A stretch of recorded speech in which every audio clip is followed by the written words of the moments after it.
In the sunlit plains of Zimbabwe, where the acacia trees stretch wide and the wind carries the voices of old stories, the animals once lived together in peace and pride. But pride, as the elders say, walks tall before a fall. This is the story of how Warthog, once the proudest of beasts, came to walk upon his knees.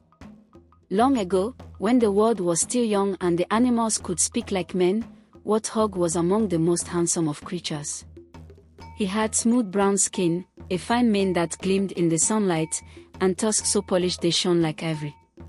Every morning, he strutted through the savannah with his head held high, admiring his reflection in the waterholes. Other animals would greet him kindly, but Warthog never returned their greetings. He was too proud. When hare waved, Warthog only snorted.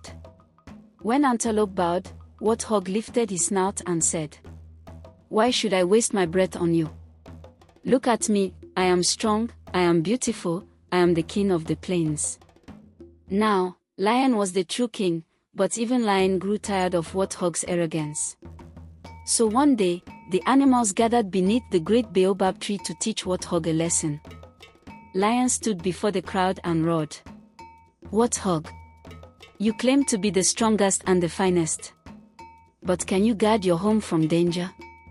Can you protect what is yours when trouble comes?" Warthog puffed up his chest.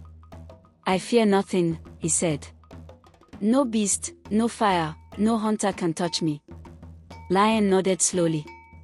"Then we shall see. Tomorrow, a great fire will sweep across the plains. Let us see how the mighty Warthog will face it." The animals murmured in excitement. Some were worried, some were curious. But Warthog only laughed.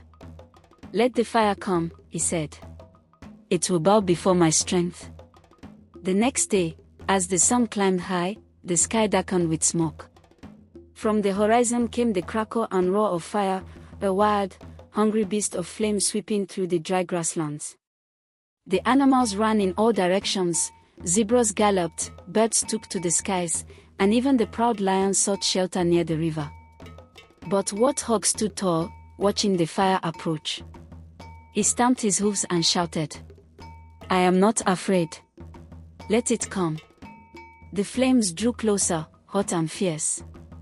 Then suddenly, a gust of wind changed direction, and the fire rushed straight toward Warthog's burrow.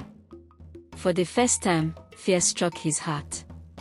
He turned and ran, but the smoke blinded him, and his fine mane caught fire. Panicking, he dropped to the ground and rolled in the dirt, squealing and kicking until the flames went out. When the fire finally passed, the plains were black and silent. Warthog's once beautiful mane was gone. His smooth skin was scorched and covered with ashes. His proud tusks were chipped and dull. He looked around, trembling, and all he saw were the other animals watching from afar. Lion approached slowly and said, "Now, Warthog, where is your pride?" Warthog could not lift his head. Ashamed, he sank to his knees before the king. "My pride has burned away with the fire," he said softly. "From this day, I will remember my place among all creatures of the earth." The animals nodded in understanding. And from that moment on, Warthog walked humbly, not tall and proud, but upon his knees. To this day, if you walk the plains of Zimbabwe, you'll see him moving low to the ground, snout close to the earth, as if bowing in apology for his pride long ago. This tale teaches us that pride leads to downfall, and humility brings peace. No matter how strong or beautiful one may be, all creatures share the same earth, and must bow before its lessons.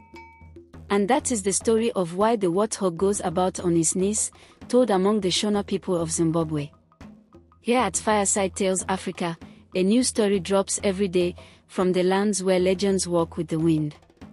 Subscribe, so you never miss the next tale by the fire. Until then, stay close to the fire. Another tale awaits.